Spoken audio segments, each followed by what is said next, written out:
everyone, and welcome to the Planning Commission meeting, October the 13th. If I could have everyone stand for the Pledge of Allegiance, I do have a flag, that way we can direct our vision. Right hands over your heart.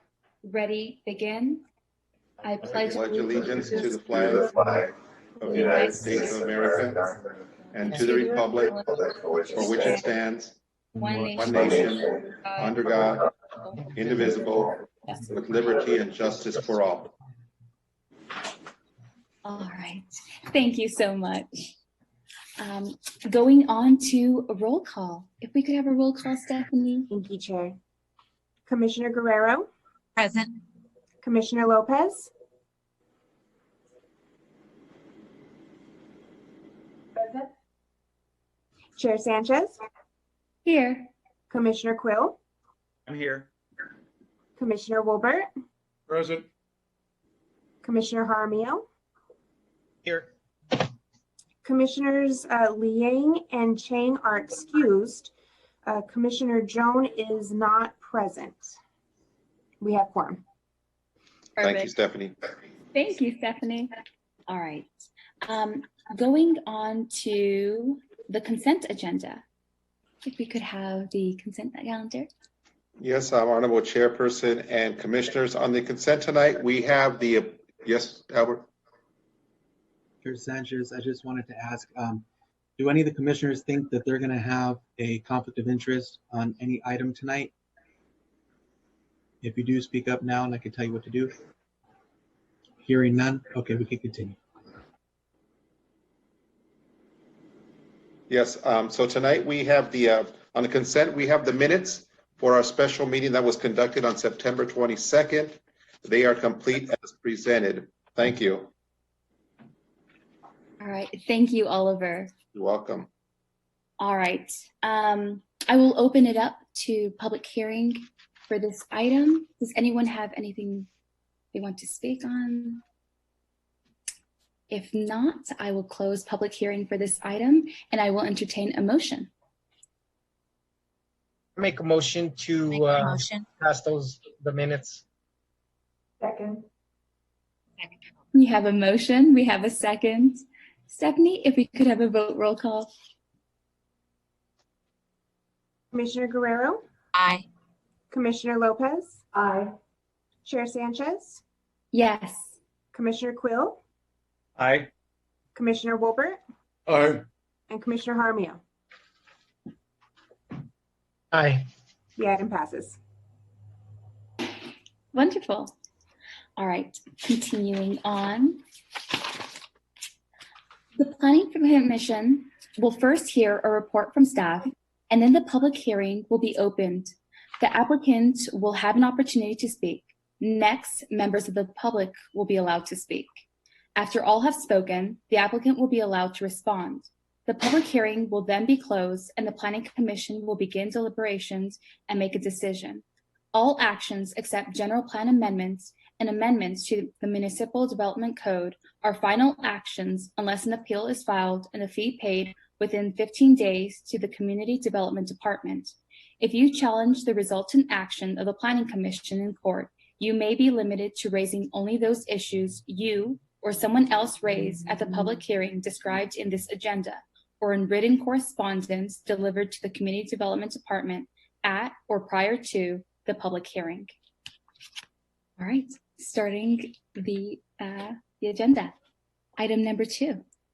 Yes, Commissioners, item number 2 involves conditional use permit 17-16, public convenience or necessity letter 17-06, and subdivision 1906 for tentative parcel map 19875. It's for the property located on the southeast corner of West Highland Avenue and North Medical Center Drive. At this point, we are asking that this item be continued to the next meeting of November the 10th, please. So I guess, so we'll have to open the public hearing and then continue it, please. Perfect. Thank you, Oliver. You're welcome. So at this time, I will open public hearing for this item. Anyone wishing to speak on this item? If not, I will close public hearing for this item and I will entertain a motion. Oh, yes, Albert. Chair Sanchez, just for the record, just each time, can we ask Stephanie for the record of any public comments were received. Of course. Stephanie, are there any public comments? Not for this item.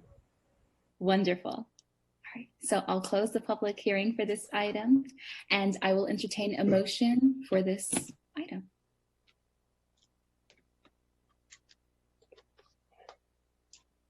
I'll make a motion to continue this item for the next planning commission meeting. A second. We have a motion, we have a second. Stephanie, if we could have a vote roll call? Commissioner Guerrero, Aye. Commissioner Lopez, Aye. Chair Sanchez, Aye. Commissioner Quill, Aye. Commissioner Wilbert, Aye. and Commissioner Jaramillo. Aye. The item passes unanimously. Wonderful. Thank you, commissioners. On to item number 3.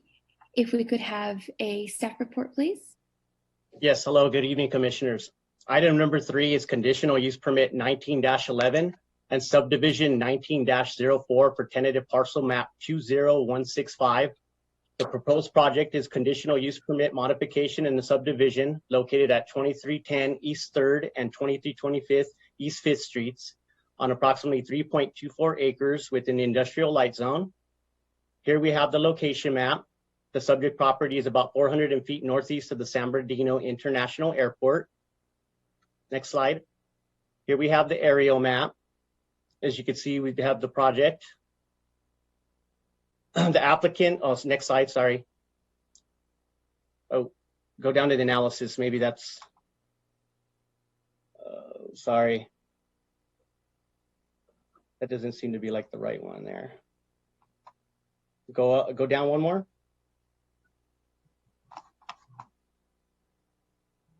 I think he wants a slide that has the bullet points, Stephanie. Closer to the front. It should be the third slide in. There we go. So the applicant is X&T Development, and they're requesting the approval of subdivision 19-04 for tentative parcel map 2165 and conditional use permit 19-11 for the modification of CUP 90-08, which was approved in July of 1990, for the subdivision and modification of 2 parcels into 3 parcels, all containing existing permitted businesses. Parcel 1 would be at 1.9 acres or 87,000 square feet. Parcel 2 would be at 0.62 acres or 27,000 square feet, and parcel 3 at 0.60 acres or 26,000 square feet, which all exceed the 20,000 square foot lot size required for a subdivision within the industrial light zone. And they're doing the subdivision and the modification in order to expand services for the applicant, who is contracted with the City of San Bernardino Police Department for impound and towing.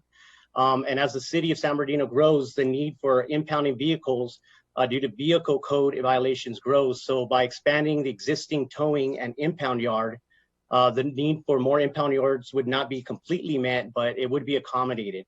And the remainder of the business would operate to city standards. The subdivision and the modification to the CUP would beautify the existing land use, as it is compatible with the surrounding land uses. However, it's been in business since 1990, so standards have changed.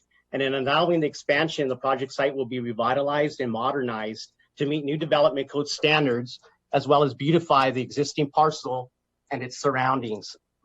The project is consistent with the city's general plan policies and complies with the city's development code standards, as it will create an economic benefit by allowing the expansion of the City of San Bernardino Police Department's impound services, which in turn will bring tax revenue to the city and keep unsafe drivers off the road. Next slide, please. Oh, sorry. We can go down to the existing site slides. So here we have the existing site looking northeast towards East 5th Street. We have looking northwest towards East 5th Street. Next one. We have the existing site looking north towards East 3rd Street. And here we have what the proposed site would look like after the subdivision. So we have parcel 1 at the 87,000 square feet, which would have Wilson Towing operating with a business license that expires 11/30/2020. Parcel 2 would be at 27,000 square feet with no tenant at this time. And parcel 3 would be 26,000 square feet with good auto repair with the business license expiring 2/28/2021. Next slide. So here is the plans. We have the site plan and the tentative parcel map plan. So landscaping would be repaired and replaced as necessary, as well as a minimum of 15% of the net area of all surface parking areas. And the parking will take place from East 5th Street and East 3rd Street via existing driveways and 18 new parking stalls, which will be provided. No traffic study was warranted. Next slide. So our recommendation is the Planning Commission adopt resolution number 2020-49, finding the approval of subdivision 19-04, tentative parcel map 2165, and conditional use permit 19-11 to be categorically exempt under 15301 for existing facilities and 15315 for minor land divisions of the CEQA guidelines, and approving subdivision 19-04 for tentative parcel map 2165 and conditional use permit 19-11 based on the findings of fact and subject to the recommended conditions of approval. That concludes my report. I can take any questions, and the applicant is online to take questions as well. Thank you, Mr. Rosales. Welcome. At this time, I'm going to open a public hearing for this item. Stephanie, do we have any public comments? Not for this item. Wonderful. So I'll go systematically down from ward to ward, starting with Commissioner Guerrero. Any comments? No, no questions. Thank you. Wonderful. Commissioner Lopez? Yes, I do have one question of staff. Looking at the current photo, you can see the cars off of 5th Street. And now that we're expanding, we can anticipate more cars being parked there. Does the landscaping or the development of the expansion include some kind of a wall so that from 5th Street, you can't see all of these jumpy cars, so to speak? Because 5th Street is becoming a main street. Gradually, I've noticed that the traffic is increasing since it leads directly to Green Spot Road and the whole retail section there, as well as into San Bernardino downtown. So is there something in this proposal that is going to cover up some of these vehicles from the street? So that if I may, commissioners, yes, on 5th Street, there, as you indicated, there are cars that are parked out, kind of being stored out there as part of the condition of approval. The cars that you see out there now, that you could see from 5th Street, those will actually be removed, and that area is going to be improved to provide a regular parking lot for operable vehicles. So to answer your question, that is going to be removed, and there will be some landscaping as with other projects. And so the goal is that any vehicles that have been towed or are inoperable will be behind the screening of the fencing or walls that are to be provided. So there will be a wall. Yes. Yes. Thank you. That was it. You're welcome. Welcome. Thank you. Commissioner Quill, any comments?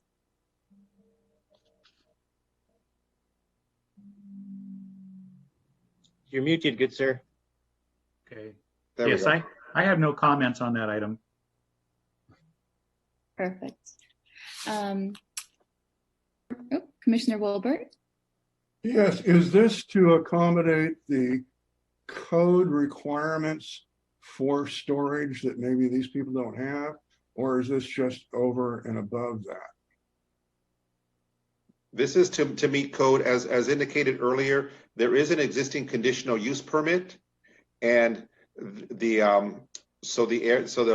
map is to create the parcel so that there's a, I guess I call to accommodate the extra cars. I don't know if we need, in one of the earlier aerials, it's almost like a thumb that kind of sticks out to the side of the parcel, and that's to accommodate the additional cars to be stored. Because we are adding land area to the previously approved conditional use permit, that required this new conditional use permit because we were expanding it. Thank you. In addition to that, what about storm water storage? Is that being taken care of? So there are measures for that. Project had been reviewed by Public Works. We do have conditions in place that allows for the stormwater runoff and compliance with our city's measures. That's a storage tank or a basin? I'm not sure what the improvements are to accommodate that, but it has been addressed by Public Works. But this will happen? Yes. Yes. And with the program all in place then? That is correct. Yes, correct, sir. Okay, it's not being shown now. No, it's not, we don't, those details aren't typically shown on our projects. Okay. Thank you. You're welcome. You're welcome. Thank you, Commissioner Wilbert. Commissioner Jaramillo, any comments? No, I don't have any comments other than, I mean, it makes sense that with everything that's planned to grow the city, that the additional services and space would be needed. So makes sense to me. All right, wonderful. So I do actually have a few comments on this. On the conditions of approval, number 3, you said that you're not going to have any vehicles that do not function or work. How often are you moving the vehicles? So this might be better directed to the applicant.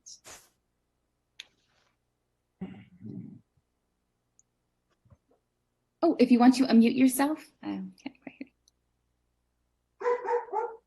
There you go. There you go. Thanks. So are you talking about the vehicles inside the yard that move around, or? So we get calls of approximately 4 calls a day for the police departments, for San Diego Police Department. And then we have Highland Sheriffs. We get about 2 calls a day from them. CHP, we average about 4 calls a week. So we move some vehicles in and out. It's usually a 24-hour business. So we get calls for service all hours of the night, depending when the police need us. Wonderful. I just wanted to make sure because the aerial did show quite a number of cars and I didn't want it to look like a junkyard. Much like my fellow commissioner mentioned, it is becoming a corridor there and it's revitalizing that area. So we want to make sure it doesn't look messy, to say. Yeah, and then again, piggyback off of one of the other commissioners, the landscaping, looking at it from just a street view, you do have palm trees. They look lovely there, but we did have a little bit of dead grass and I didn't know how you guys were going to be remodeling or revitalizing that center from both sides of the street, from both sides. Could you kind of give us a little more detail of that? Sure. It's a heavy there's a lot of construction going on, as you know, in that area right now. So we're kind of having an issue with a lot of the dust and things that are coming back and forth. We have tons of trucks going back and forth. They just redid the road.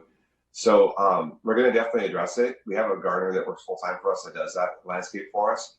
But we just, we're having, because of the heavy construction going on around the area, we want to wait till they're done, I guess, if that makes sense at all. Because when you fix the grass, every time we do something, they end up, it gets worse. So we're going to address it. It's just, we have to wait for the construction to get done.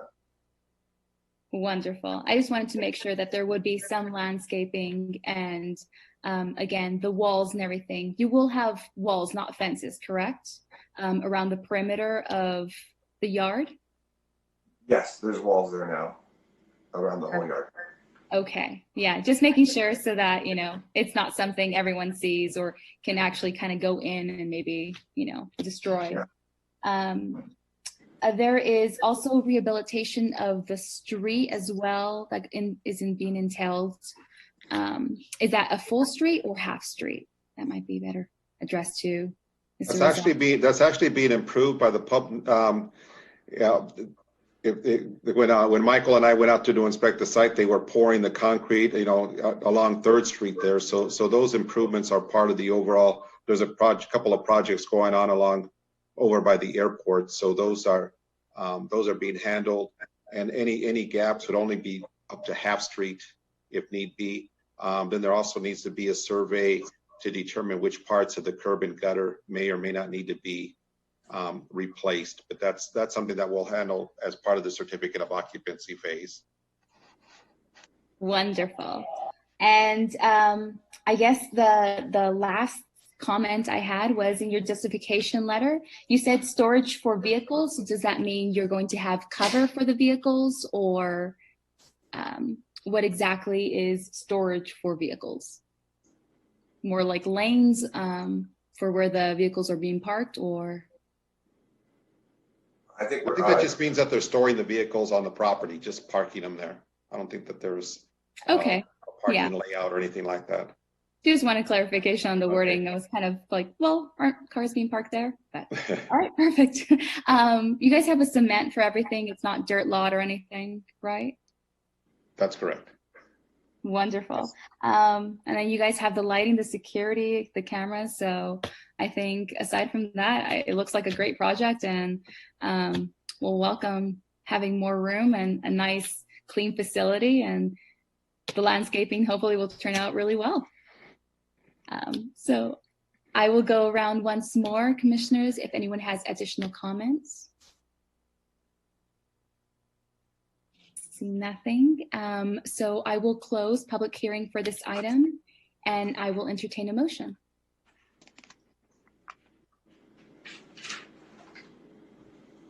I make a motion to pass this, let's see, conditional use permit 19-11 and subdivision 19-04.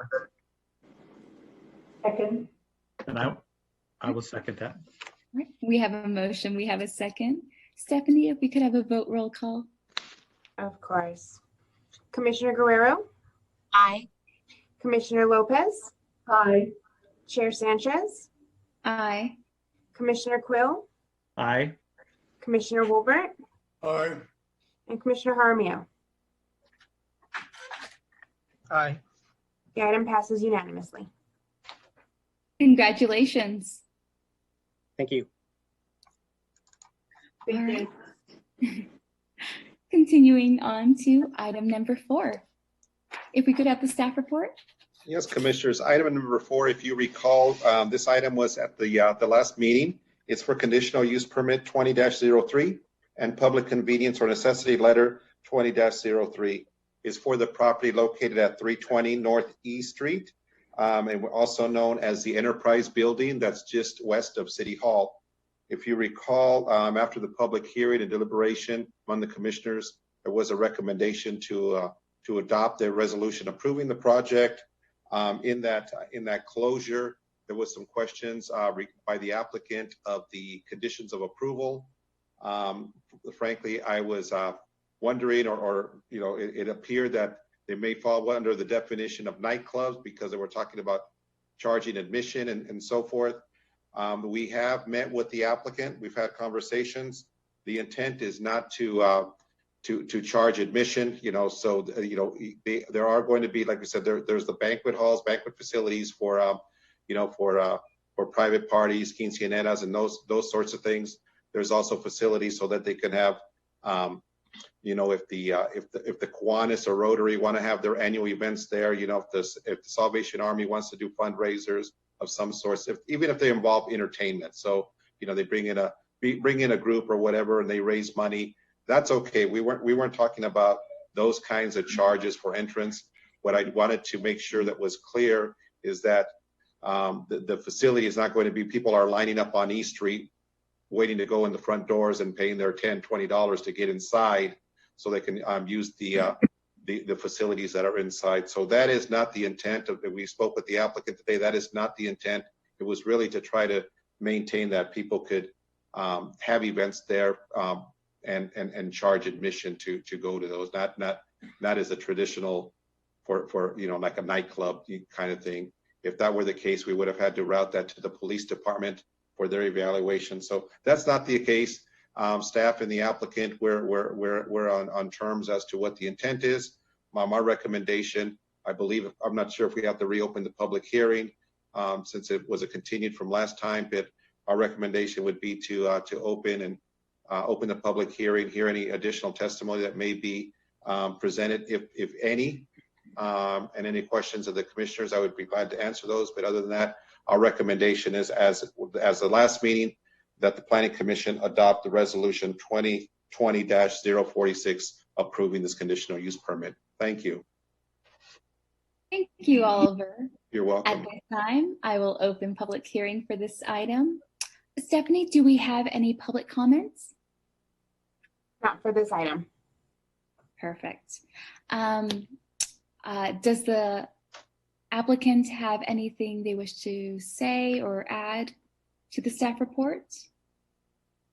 I would just like to thank the staff at the city for doing an awesome job working with me on this application and explaining all the different nuances of this. I think we're very much all on the same page.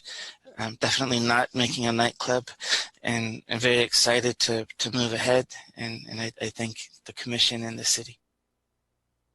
Thank you, Mr. Stanley. You're So welcome. I'll go down the list of commissioners and see if anyone has anything to add. Commissioner Guerrero? No, I'm glad that everything was settled and clarified so we could bring some downtown entertainment. So thank you. Thank you, staff. Commissioner Lopez? One question for Oliver. So just so I'm clear, I know they're not doing a nightclub, but it's a cafe still. So I think I recall the initial proposal included a cafe. Yes, they do have restaurants in there. A couple of eateries and a couple of locations for like. Just beg your pardon? Is there a restaurant right now in the Enterprise building? Is there a restaurant in the Enterprise building right now? I believe there's a snack bar of some sort. I wouldn't say that it's a full restaurant. But this proposal does call for a cafe. Yes, it does. Restaurant? Yes. Okay. Actually, a few. There's a few eating venues to be inside there, more than just one. I can add that we have signed a lease for our cafe, so it will be going in just as soon as we get the thumbs up here. So the only alcohol that will be served would be for special events and so forth. That does not include the cafe after certain hours? No, yes, it does. Yes, it does. Yes. So clarify what were the hours where alcohol would be served outside of a special event, because that's really a different category. But for the cafe, what would the hours be for the serving of alcohol? I believe it's from 5 until 2 a.m. From 5 p.m. till 2 a.m. for the cafe. Yes, for those, and they are going to, some of the restaurants or some of the eateries, again, it's going to be planned, but we had this conversation last week in terms of there are going to have some places that are going to be open for breakfast. Mm-hmm. And so they would be able to serve a mimosa or Pellini or something like that, maybe. So that would be, so alcohol would be allowed when the restaurants are open. So If I may, it would be from 11 a.m. to 1:15 last call, which we had sorted out last time. Okay. I was there not too long ago, Alan. I had a meeting with Civic Center Neighborhood Association, and I love the blue. I love some of the things that you are doing to refurbish or redevelop or renew the inside, because the Enterprise building, when it was known as the Anderson, is one of the last historic buildings that we have in that area. And it's nice to have someone come in and lovingly restore it and, update it and so forth, but also maintain some of its historic features. So thank you very much. Thank you, and we love this building, and we look forward to its rising star again. Wonderful. All right, Commissioner Quill, any comments? Yes, I do have a question. With that size of facility, what are the requirements from the ABC perhaps, or our police department with regards to security or law enforcement with a large quantity, a large amount of people? So when there's alcohol being served and such, they're going to need at least two security guards at the facility. And then when there's special events, I believe there's one security guard required for every 25 people attending. So if you have in their banquet facility, as an example, they book it for 200 people, they'll have to have the appropriate number of security there in the facility. So it's so there are some formulas for that to allow for additional security as the occupancy increases. Also, when the applicant has special events and whatnot, we do need to route to the police department, so they will go ahead and add on security if needed through their conditions. Okay, is there any specific permits for a special event? Yes. Over a certain amount of people? Yes, over 100 people, 3 days, they need a special event permit. Okay, thank you. You're welcome. Thank you, Commissioner. Commissioner Wilbert, any comments? There's the alcohol serving hours. I believe you I said 11 o'clock to, I think, 10 or whatever it was. Is this going to inhibit, champagne breakfasts that are fun to do and usually before 11 o'clock serving champagne? Will this inhibit anything like that, or is there provisions that applications can be made to get around it? The application, our conditions currently state, as Michael indicated, from 11 a.m. The restaurants will be serving breakfast. I believe that they will be open as early as 6 a.m. If the commission so desires and wants to expand that and make it earlier, allow it to be earlier than 11 o'clock, that's part of your discretion. If you want to make it 9 or whatever the case is, but right now it's conditioned. It calls for 11 o'clock. It would be up to the planning commission or the pleasure of the commission to decide if they want to expand those hours. I will add that originally the permit was from beginning at 6 a.m. until 2 a.m. Right. And based on feedback from the commission last time, it had requested to be 11. But you're exactly correct. That whole category of champagne branches and the mimosa and whatnot would be impacted if we changed it from 6 a.m. to 11 a.m. So I'll leave that at your guys' discretion. But that's certainly something we had planned to do, that we would be taking off the table based on this. So do you think this will be a hindrance to the overall development of this project? Well, it's a whole category of item, and I would wager that the champagne brunch from the Rotary Club is not likely to be, a law enforcement problem, which is where this time consideration would come into play. So certainly it's a whole category of use that would be precluded. But I did not object to that at the last hearing, because that's not our primary use. So if y'all are willing to allow that, I do think it would enhance the project. But I'm not going to argue the point if people are going to object to it. If I could speak to that as well, this is Bruce Evans, Allen's land use attorney for the project. And you're exactly right, Commissioner Wilbert. This may not be this clearly is not the most important aspect of this project, but it might be one component that's important. Think of Mother's Day breakfast and brunch and things of that nature. I would remind the commission that the approval for the alcohol uses are for type 47 restaurants. Bars and things of that nature are not approved. So this would be, if it's morning alcohol service, it's in conjunction with a meal and food, which is clearly not the type of activity, whether it's 9 or 10 in the morning, that is going to cause problems downtown.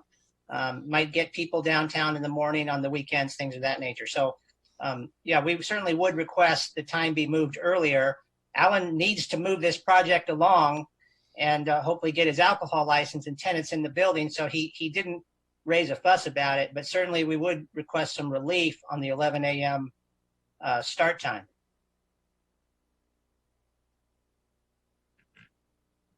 So without going into another 2-hour discussion like last week or last meeting, how can we get around this If you wanted to, as part of your motion, if one of commissioners, if the commission was inclined, at the point where you're ready to make a motion to adopt the resolution, you could say adopt the resolution, modifying the condition that alcohol may be served at and whatever time you would suggest.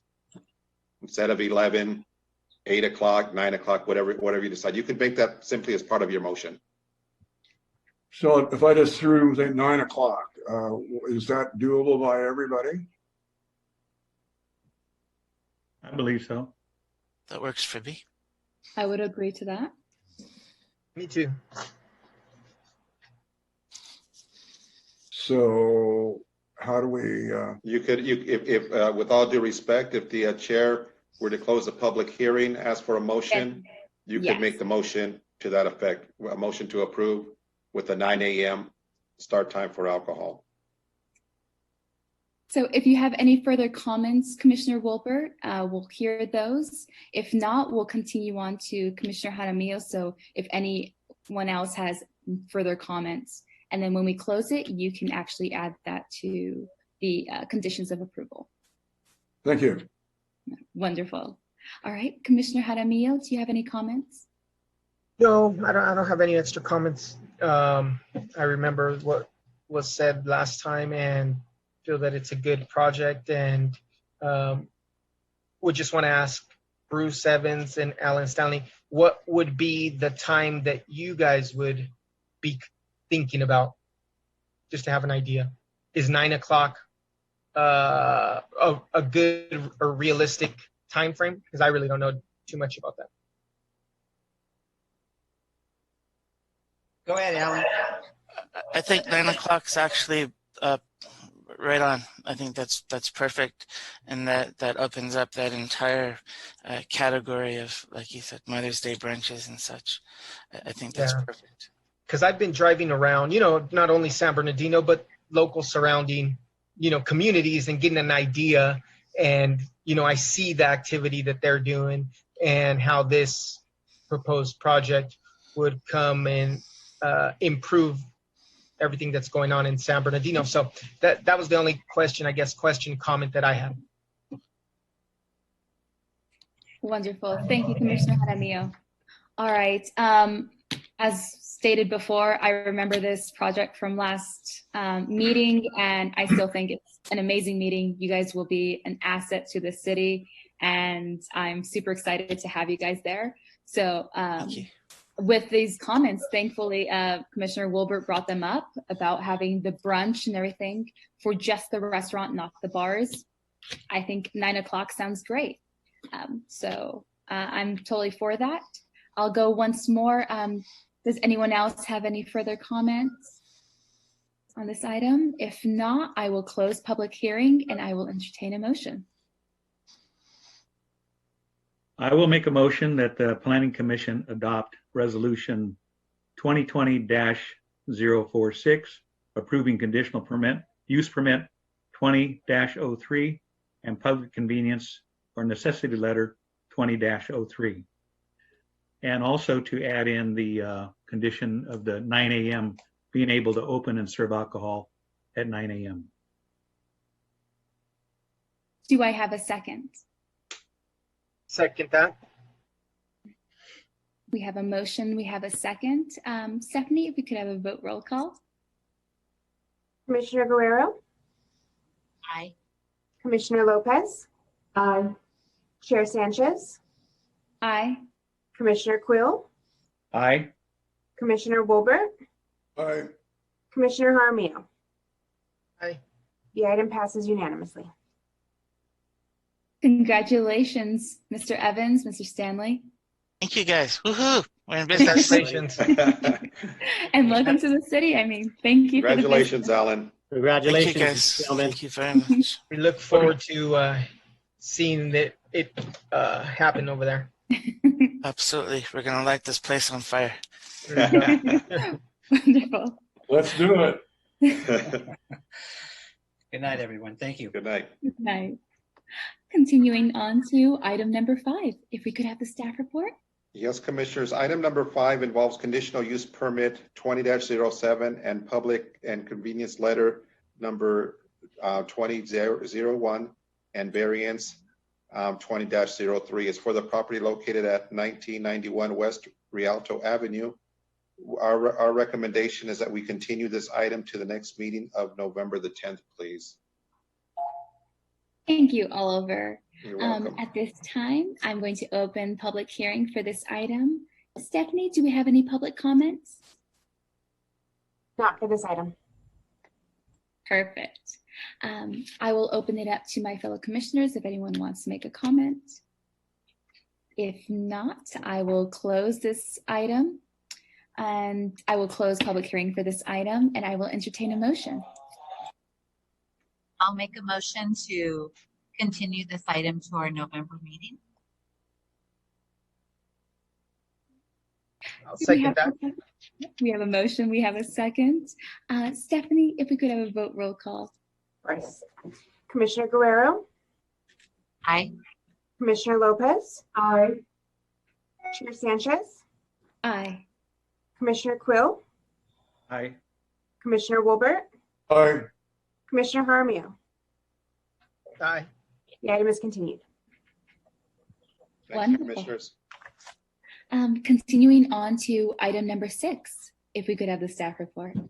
Yes, commissioners. Item number 6 is conditional use permit 20-12, public convenience or necessity letter 20-02, and subdivision 20-04 for tentative parcel map 20216. It's for the property located on the north side of 5th Street between North G and North 8th Street.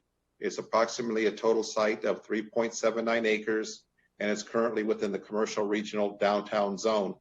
The application has several components to it.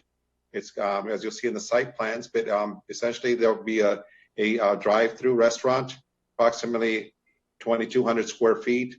There will be a second restaurant, approximately 2,800 square feet.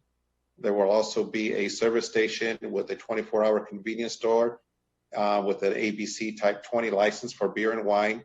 That store will be approximately 3,000 square feet. And the third restaurant will be another drive-through with approximately 2,400 square feet, which will be part of the third phase. And I'll discuss this more when we're looking at the site plans and such. This is, I'll start off with some renderings here. This is looking at the corner of 5th Street and G Street, I'm sorry, looking northeast. So this is a corner, and that'll be directly across or catty corner from the In-N-Out Burger, and this will be the location for a new Starbucks. So we have this is another drive-through restaurant that'll be in the middle of the site along 5th Street. This will be the 7-Eleven gas station and the convenience store that's on the easterly portion of the site. This is looking at the site plan. So to orient you, this is looking towards the north. So on the bottom part of below the slide would be where like the In-N-Out Burger is. So to orient you, you have, it's between G and H streets. So as you're coming from so if you're coming off of the 215 freeway, this would be on your left-hand side of the street. Some of the features here, if you'll notice on the kind of to the middle right-hand side of the slide, you'll see a large entryway. That's the highlighted entry, which it will have 2 lanes going in and lanes coming out, divided by landscape median. Again, the intent is to bring traffic in through there, and then they circulate within the site. Like again, the gas station they'll be on the lower right-hand corner. Next slide, please. As I mentioned, the project is going to be constructed in phases. So phase 1 to the right, highlighted by the red, would be where the 7-Eleven and gas station will be constructed. Phase 2 would be the Starbucks and the other drive-through restaurant, and then later on, phase 3 would be up at the northwestern corner of Spruce and G Street. This is an aerial of the site showing highlighted the property. This is the zoning again surrounded by the commercial regional zone for the downtown. In the application, we have a request for a public convenience or necessity letter for the overconcentration of alcohol. This aerial shows the outline. The red outline is the census tract that ABC identifies. You will notice the red star on the upper left-hand corner is where the proposed 7-Eleven convenience store will be. Just to the north of that is there's an Arco gas station that's there, and I'm flipping over to my slides so I could tell you the distances as I wrote them in my report. So the Arco station to the right up at the north, it's approximately 800 feet away.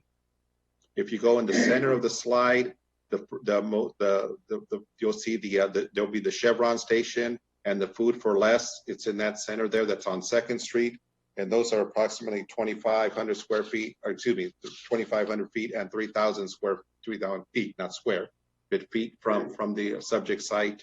And then the two stars at the bottom of the exhibit, to the left, we have the SM Asian Market that's located at 333 Southeast Street, which is approximately 52 square feet south of the site. And to the right of that on Arrowhead, approximately 54 feet away, or a little over a mile, it's on Arrowhead, and that is Jack's Liquor. So this identifies the existing, the black stars are the existing ABC licenses. They're off sale, and the red highlights where the proposal is. Next slide, please. Wanted to show you some quick aerials for those of you that aren't familiar with 5th Street here by In-N-Out Burger. So this is a view if you were coming off the freeway, going towards the west. In-N-Out Burger would be, you can see it there on the far right-hand side, kind of the canopy. And then the property that we're developing would be on the left-hand corner there that you could see the vacant lot with the greenery on it. This is looking at the corner of H and 5th Street, looking at the site. This is looking west on 5th Street. So to the right is the vacant part where the vacant lot starts. That'll be the location of the 7-Eleven store, will be on that corner there. This is looking up G Street, looking north. And the site would be there on the left. If you see that the grass kind of peeking in over there on the left-hand side, that's where the site where the 7-Eleven will be. I believe we're turning back around. Now we're looking south on G Street, and with the subject site there on the grass there on the left-hand side, right-hand side, I'm sorry. Okay, this is looking up H Street with the subject site on the right-hand side. So you see the area that's green, that's would be in the area that were called out earlier as phase 2. The brown patch where next to the palm tree right there, that'll be phase 3. That includes the other drive-through restaurant. And this is looking towards the north, again with the subject site on the left-hand side, and you see the In-N-Out Burger in the background. So kind of some of the analysis, kind of to surmise my report. The project is consistent with the general plan. It complies with the standards of the zoning for the area. There are, even though there's a concentration of there's existing 5 licenses, this would be the 6th.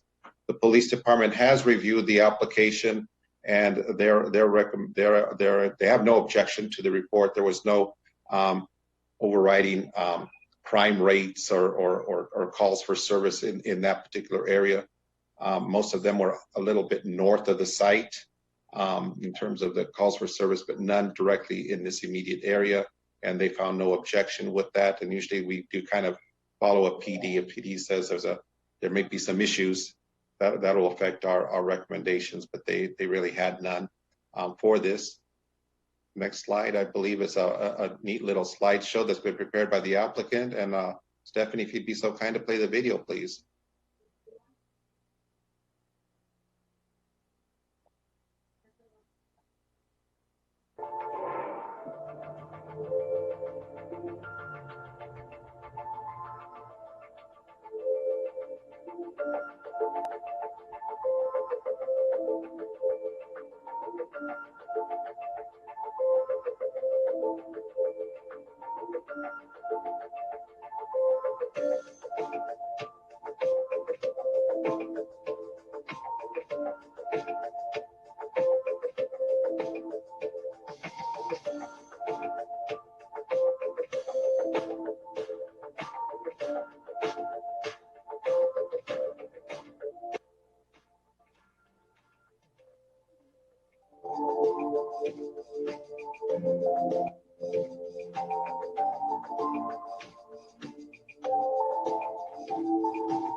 Thank you, Stephanie. In the exhibit, if we could leave it, if you can go back one, Stephanie, maybe, like right in the exhibit, you may have noticed in the video. I wanted to point out that there are some developments that were shown on the video that were on the south side of Fifth Street and maybe and across the street. I will say for the commission's information. ICO has also acquired those other vacant lots. So if you're familiar with the location, you know that there's a vacant lot that's just to the east of In-N-Out Burger. There's a vacant lot there. That's actually going to be purchased by ICO, the applicant on that. And they have plans to do something there. And then also the two sites that are to the west across the street from G Street. Those are other sites that he will be purchasing from the city. And so this is kind of a global presentation of what he has planned for what we're calling the gateway. But at this time, we're only considering that corner at H, between H and G and the north side of G Street. So I just wanted to indicate that so you don't get confused by the other buildings on the across the street kind of a thing. But and I believe that concludes our presentation. Our recommendation is that you find the categorical exemption for the project and adopt the resolution 2020-041 approving the application. I'd be glad to answer any questions that the commissioners may have. I believe that we have the entire development team here, from architects to Mr. Torkin here joining us and as the applicant. And again, that concludes my report. Thank you. Thank you, Oliver. You're welcome. At this time, I will open public hearing for this item. Stephanie, do we have any public comments? We do. We, outside of the public comment that was already shared with Planning Commission through the packet that was posted, we did obtain one additional comment after the fact, and I'll read it here into the record. This public comment comes from Margaret Hill, and it says, I am Margaret Hill, and I have been a resident of San Bernardino since 1969. I lived in Rialto for about 7 years, but returned to this wonderful city that I love. While we have a lot of blight, and I'm sure many reasons for people not wanting to exit the freeway on 5th Street, this area has not been the pride of the city lately. I'm very much in support of Gian Torkin and his firm having the opportunity to develop this area. My final comment is, and perhaps a new motto, is bringing hope to San Bernardino. If not now, but when? This is long overdue as we enter the gateway to San Bernardino. Thank you so much. Thank you, Stephanie. So I'll refer to the applicant. Do you want to add anything to the staff report? Yes, good evening, commissioners. Thank you for the opportunity to speak today. And I want to say hello to Aaron Lang and say welcome back to the city. I do have one item that I'd like to discuss. Applicant would like to know if we can delete item number 19, condition number 19 on the conditional, conditions of approval. That condition requires that 2 employees be on site during any hours which alcohol beverages are sold. And Commissioner Sanchez, I know from watching the Planning Commission hearings in the past that this is an item that you have passion for and would like. But I'd like to bring out why I feel that this may actually cause issues in the future and why I think that it should be deleted. 7-Eleven has 71,000 stores throughout the world, and they are constantly studying methods and means by which they can protect their employees from dangerous conditions and harm.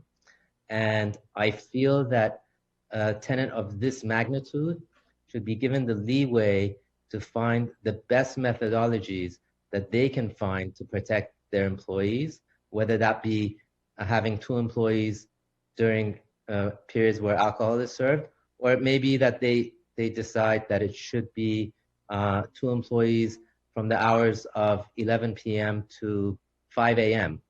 I think that they're in a good position to make that determination. It also may hamper their ability in the future to deploy funds, having an extra employee if it's not necessary for the operation of the business, may hamper them from investing in other methods in protecting their employees at the store. There may be new technologies that come out in the future that would better protect their employees. And frankly, I think 7-Eleven has every incentive to find all the different methods in which to protect their employees. If their employees come to harm, they're the ones that get sued. And so I think that they have all the incentive to make sure that they're taking all the steps necessary to protect their employees. And finally, it causes some unintended consequences. So what happens if an employee calls in sick at the 11th hour and they're unable to bring another employee in time? What happens if a employee catches COVID-19 and is unable to come for a period of 2 weeks to the store? So there's other consequences. I do know that generally 7-Eleven does have 2 or maybe more employees throughout the day and night, but I don't want to put this as a conditional requirement on them, only to give them the flexibility to choose the best methods and means to protect their employees.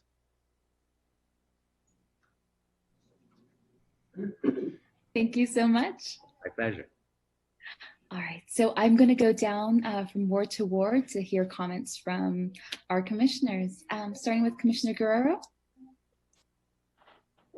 Hi, good evening. Thank you so much for bringing this beautiful project to San Bernardino. I know that whole area has been in dire need of development from years past. So it looks like a beautiful project. With questions with regards to the beer and wine sale. Now, will it only be beer and wine, or will 7-Eleven be coming back to file an ABC for any hard liquor, distilled, anything like that? No, 7-Eleven only sells beer and wine. No other. It's a type 20 license. Will the sales?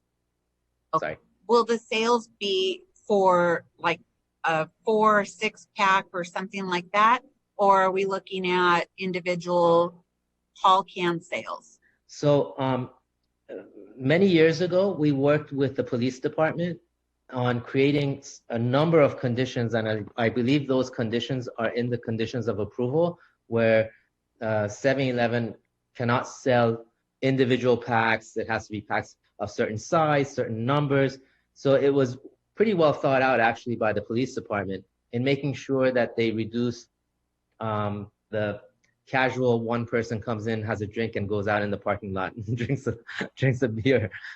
So those conditions, I think, have been pretty well thought out, and they're pretty extensive. I would say its numbers are in the 19 to 22 conditions. I don't recall exactly, but there are a number of conditions that the police department places on the sale of beer and wine at these stores.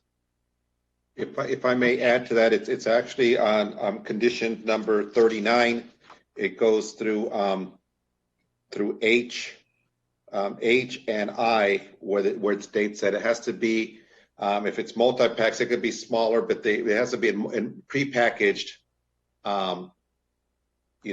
packages, so, that's to be, 3 or 4, and it varies. I mean, the marketers get a little creative in things, and there was a time in the past where there was a minimum quantity, and we've gone away with that because a lot of the beer manufacturers have gone to like 3 packs, a little larger can, but maybe to answer your question, single can sales are not allowed. So that's really the focus of these conditions, is not to allow single can sales.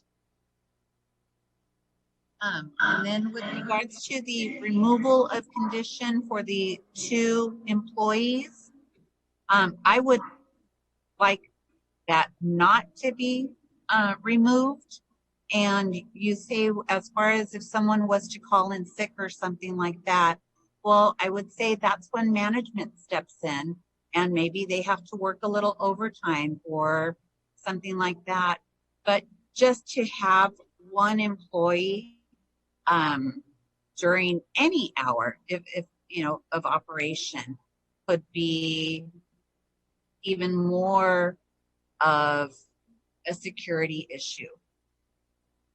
Right, and I guess my point was that I'm not saying that 7-Eleven won't have 2 employees, and knowing their operations, they typically do. I just would like to provide them with the opportunity and resources to choose the best method where one can become available in the future. This would prohibit them so long as they're in operations, and there may be technological advances or other situations where they might have better use of those funds for a better method of protecting the employees. I think that 7-Eleven is a very responsible operator. They're certainly, with 71,000 stores, extremely experienced, and part of their experience involves protecting their employees. And they're at most risk, more so than anyone else, other than the employee himself or herself, in terms of any harm that would come to an employee. So I think that it's just best left to the business owner in general, and especially in this case with such an experienced business owner, to allow them to utilize all their capabilities in a way that would serve them best. And they're really in I think a good position to determine that. But I understand. It's wonderful to have them there. Yes. Thank you. Thank you. Wonderful. Thank you, Commissioner. Commissioner Lopez? I agree with Commissioner Guerrero and Elizabeth. I am for keeping the 2 people. I think if we just leave it open for better methods, whenever that may happen, we really don't get anything. So I'm not for removing that condition. The other concern that I have is I do recall the last time there were several letters from residents who expressed concern for public safety because they were concerned with the gas stations, the convenience store that is selling alcohol, and some other things, I guess. There was going to be loitering. They were concerned that I got the impression that these residents lived on the street, as Oliver mentioned, just half a block down the street is the Arco that you referenced, that also sells beer and wine. And in those corners, there's been a lot of loitering and prostitution. And I'm a little amazed and maybe disappointed that the police would find nothing to say. I think these residents were just asking, what is going to happen to us who live here in public safety? Is this facility going to affect even more since they're having problems already? And I would have expected a proactive response from the police as to what they were going to do to mitigate some of those things. But I'm also putting the question to this project, what are you going to do to keep loitering and other things maybe from this facility? Because I can understand why Ms. Hill and the police department have no objection, because this is the 5th Street Gateway and they want this project very much. But I think the question still remains because we have a few residents last time who raised the question about public safety. My third concern is, I think the question was kind of asked about beer and wine. not too long ago, we had another convenience store wanting to upgrade from beer and wine to liquor. And I'm hoping that that is not what we're going to be seeing here. Because I get the impression that sometimes projects will go for beer and wine because nobody has too many objections, but then come back later to upgrade for whatever reason, now that you've already been approved. So I'm hoping, as to what you said, just beer and wine, that that is what's going to remain.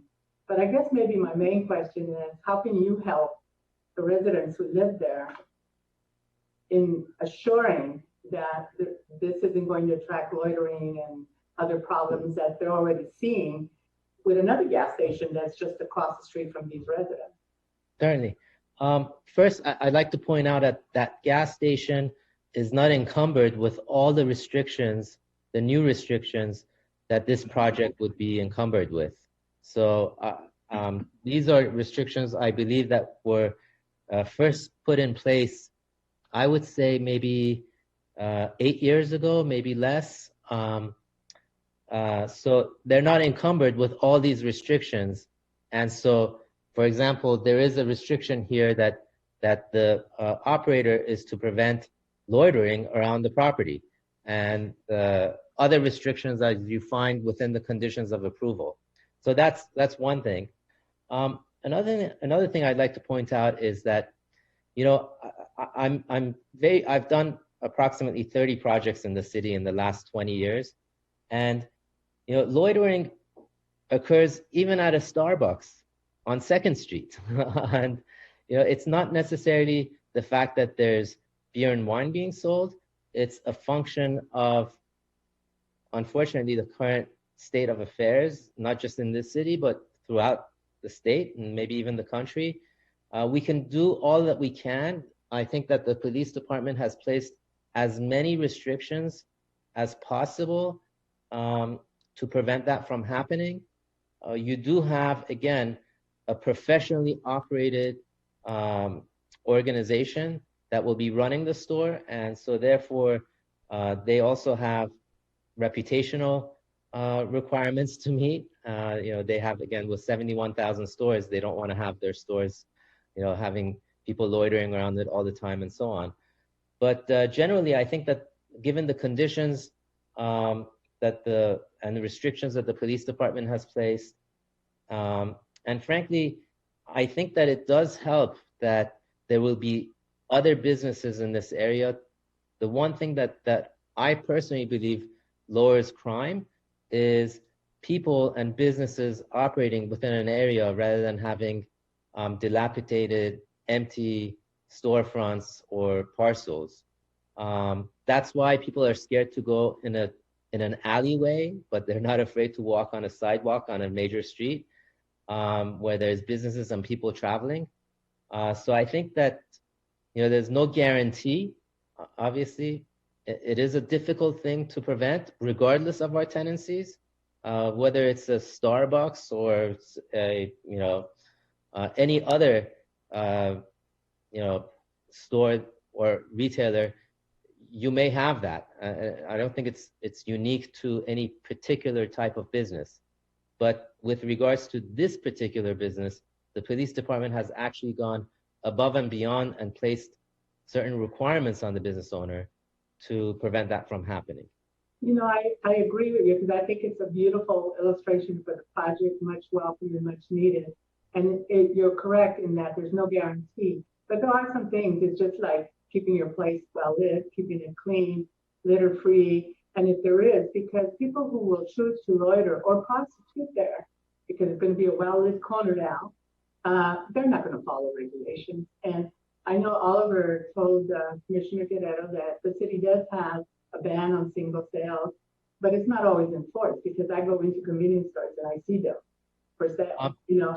So unfortunately, we can't be everywhere to do everything. So I understand that. I'm just pressing the point that I think you have an obligation to just keep it clean, keep it well lit, keep those things from occurring, and hopefully it won't. All the things that you just mentioned are actually in the conditions of approval and requirements and restrictions that the police department has enforced on the project. And I would say that if you do go into a store where they're selling single sales, it probably is because they had their license prior to these new restrictions being placed on projects going forward.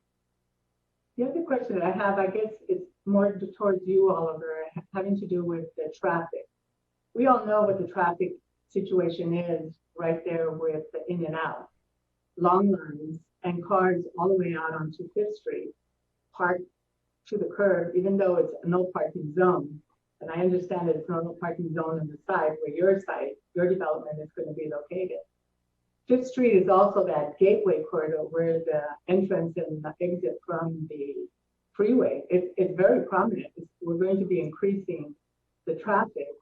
And coming here for this meeting, I'm coming down Fifth Street, and I can see all the way down to maybe B Street, lines of cars because they're leaving the county facilities and other facilities the people who work downtown who are slowly, gradually queuing to get to the off-ramp. What are we saying about the traffic? Do we anticipate any problems? Because we haven't been able to resolve the one for the in and out. They're still parking out on the streets, even though there's a sign up there that says, don't block the traffic, please. So if I may to answer that, you may recall maybe a couple of meetings ago, I think it was back in July before you, we had an item before you was vehicle mile travels policies, VMT standards. And basically there's been a shift in how projects are analyzed as it relates to traffic. The notion is that you're right. There are a lot of vehicles that are going on Fifth Street or pick a corner. You know, we have many corridors that have a lot of traffic that go through there. That traffic is already there. Those cars are already passing through there. And so what retailers or service stations, you're obviously going to put a service that you're going to put a gas station where you think cars are driving by. And so it's typically, you know, developments like this are not, we are going to build it and people are going to drive here specifically for us. And, you know, it's already people on the road. And so will there be an incremental increase? Yes, there will, but that's just just because of growth in the area kind of a thing. And so, you know, we did go through the traffic analysis. You know, Public Works reviewed the traffic studies and such, and they were all found to be consistent. You know, and there weren't any you know, outstanding mitigation measures that were specifically required. There's no requirements for new traffic signals or those kinds of things. There's some modification to some of the striping and so forth on the street to keep the traffic flowing.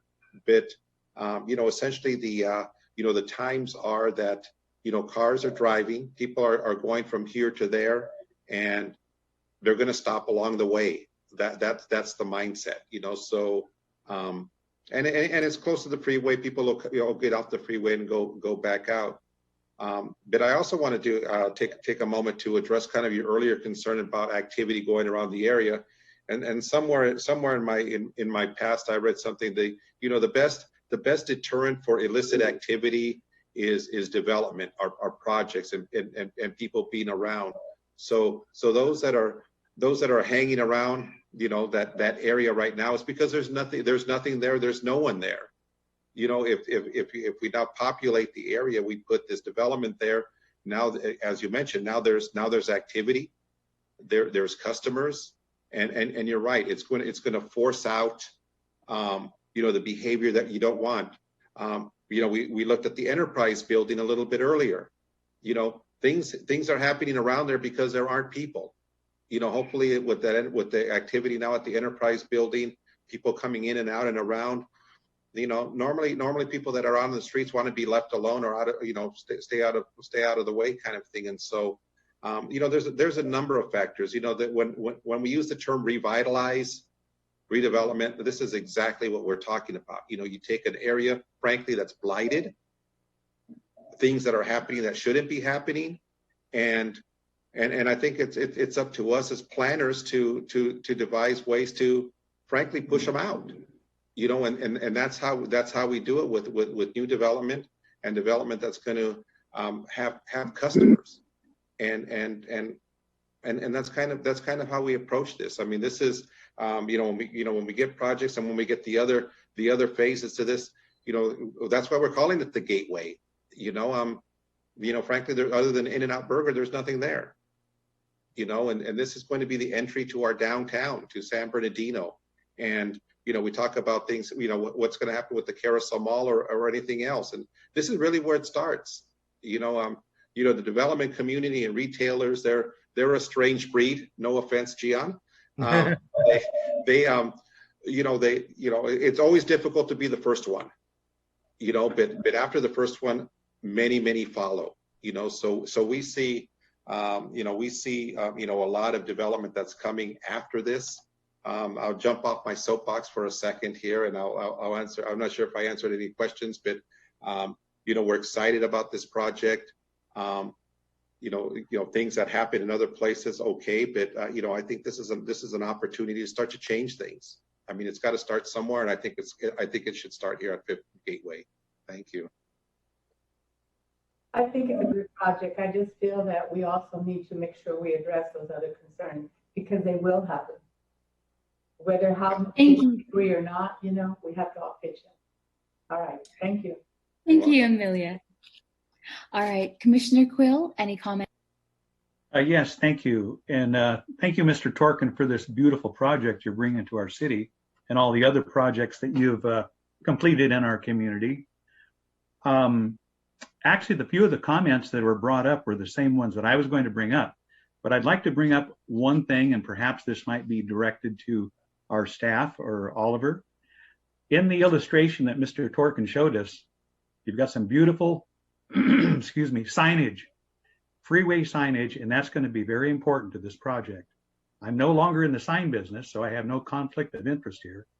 But I hope that you're able to get around some of the sign codes in our development code as far as multi-tenant.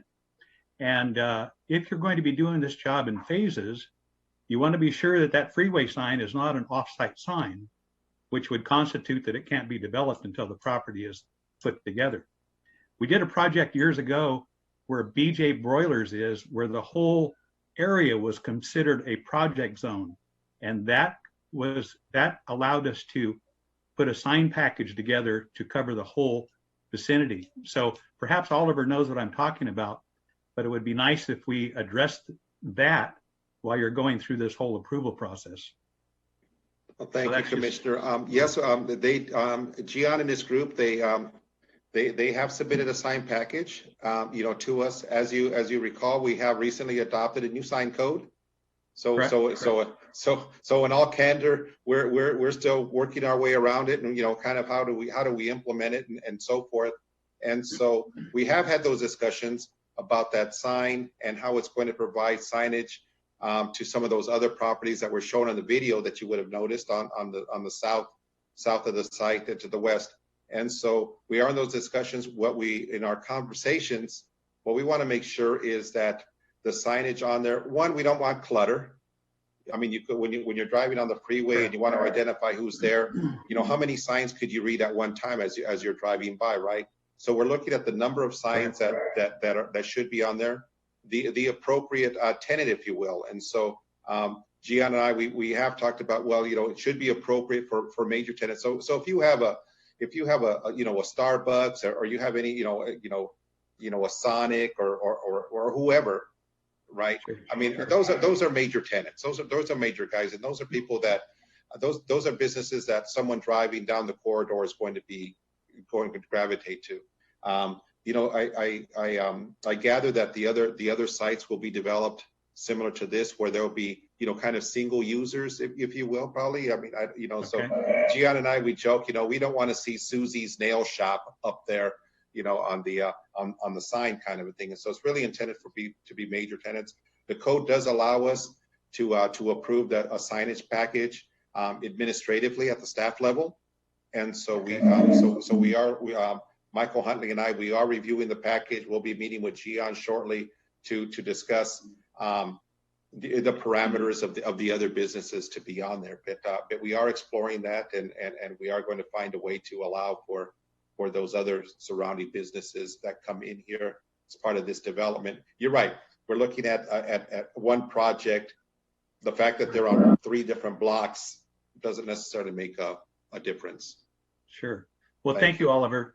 And You're basically, I'm putting on my Chamber of Commerce hat, and I really appreciate Gian's project, and it's going to be a beautiful addition to the area. But I've seen too many times that we don't address that portion of the project while it's going through this process. So it's real important. Thank you. And thank you, Gian. Thank you, Commissioner. Thank you. All right, Commissioner Wilbur, any comments? Yes, I want to bring up a news release that was done in our local paper on December 27th, 2017, regarding the 5th Street Gateway project. States that Urban Futures was hired to develop an RFP for this property. And in that RFP, I'm quoting, the invitation developers, city officials suggested the portions of the site be developed for senior housing purposes. The land is zoned for uses that serve the downtown area, including professional offices, entertainment, hotels, residential, and senior citizen housing. With that in mind, is this developer, were they selected under this RFP? No, they weren't. And if I may, there were no responses to that RFP under those parameters. It did not make sense. Those land uses were inappropriate. And like I said, that RFP was unsuccessful, and we had to go through another process. We had to go through an additional process. So with that off to the side, then, are we restricting, this is the gateway, this is a big deal. And are we making this I mean, if this goes through, we're going to have 6 drive-through businesses on one block. Are we now setting a precedence for this, or are we going to really make this a real project with all involvement? Or do we have, let me back off a second. What is the future plans after this by this developer? Or is he going to get these done and walk away from it? Those are things that bother me, because we've got to look at this as a whole, not as pieces. And it looks like we may be doing it in pieces, and we only get one shot at this. And it's a golden opportunity. And I mean, it talks about residential. I mean, it's real close to the metro and all that. But are we really looking to make guidelines for the rest of this property, or are we just going to piecemeal it coming down the road? With all due respect, I think that we do have an excellent proposal in front of us. I don't believe that it is piecemeal. We have, there's, in the old days we said every city wants Nordstroms in their city, right? And not, there's realities. You're right. This is a corridor. As Denny Green said, and we are who we think we are, kind of a thing. And so I think that we're on a freeway corridor. There's a lot of cars that go up and down that 215 freeway. There's many of them probably don't even take notice of San Bernardino as they drive by, and we got to create opportunities to engage those to get off the freeway and come into town. And this is going to serve as a catalyst, I believe, and so, are we looking at a corridor of driveways, of drive-throughs all the way down to Waterman Avenue? That's not what the intent is here. But again, we are next to the freeway corridor, and these are freeway-oriented uses. And so there will be a transition from this area, primarily like around, I'll say as we start getting closer to the mall, you are going to see some other uses, and you're right, there's going to be some infill housing and a multifamily, housing. I mean, there's a number of plans that are going out there, and so I don't think that this limits our opportunities in the future. Granted, and things change as we've been finding out the last few months, and we really don't know nobody's got a crystal ball, but we try. And I just don't want to see an opportunity, a golden opportunity, to be lost because of not having a real, I haven't heard a real plan either. I know there are a lot of plans, there are a lot of ideas, but do we have, a plan? Plans can be changed, but like the area north of all of this, which is, I believe, a lot of RDA up there, or former RDA, that is just going to sit there. I'd like to see, I'd like to see some formulation of the area rather than just sinking this down. It's a good project, but I don't see that we're not looking at the future. That's what I'm saying, and that's the way I feel, because of the opportunity. So that really is my comment. I think it's a good project and all that. I don't particularly care for the idea of 6 drive-through businesses in one block, but that's the way our world's running now anyway. Thank you. Thank you, Commissioner. Commissioner Jaramillo, any comments? Yeah, I'd like to get more information regarding let's see, I mean, it's a good project, but I'm reading everything here and just want to get more information about the ABC license. And I guess it says where this is proposed, looking at those stars that you put, it says a 700% increase with these licenses. So I just want to see, or my question is, how, if we approve this one, then we'll be at 700, then next time we'll be at 800, but I feel like there's limits that they placed, and I just want to know if we approve this with the ABC license, how much will we be approving more in the future? So when would we say, hey, we're already above that limit? When are we going to say, hey, we already have too many, and not be presented with ABC licenses to come into a congested area already with licenses? So to answer that, I mean, frankly, the 7 of you have that answer. Okay. You guys get a vote. I don't. And so the I showed that exhibit, as I was contemplating preparing the report. If you just say, okay, there's 5 ABC licenses, right? And I come on the screen and I say, you know what, there's 5 out there, right? But I think the exhibit, if you look at the site, right? If you're at, let's say that you're at In-N-Out Burger, okay? So you're In-N-Out Burger. So your choices are this: you could either walk or drive up H Street to the Arco station if you want to get some alcohol, okay? Your other choice is to drive down to the Food for Less or the Chevron. So that's a little bit of a trek, right? You want to go a little bit farther. You want to go to Jack's Liquor because you want to get some hard alcohol. Now you've got to walk or drive over a mile. And so when we talk about over concentration, maybe that's an incorrect term. It's technically over. When it says over concentration, it's within the census tract, because you're allowed 1, you've got 5, but it doesn't give any restrictions, or the ABC does not give guidelines as to proximity. You know what I mean? As an example, if you recall, when we get the ABC licenses around Hospitality Lane, that corridor, if you remember, that census tract is huge. I mean, it runs from Rialto all the way down to hospitality, and it covers a large area, and so that's over concentrated because you've got all the restaurants, down there.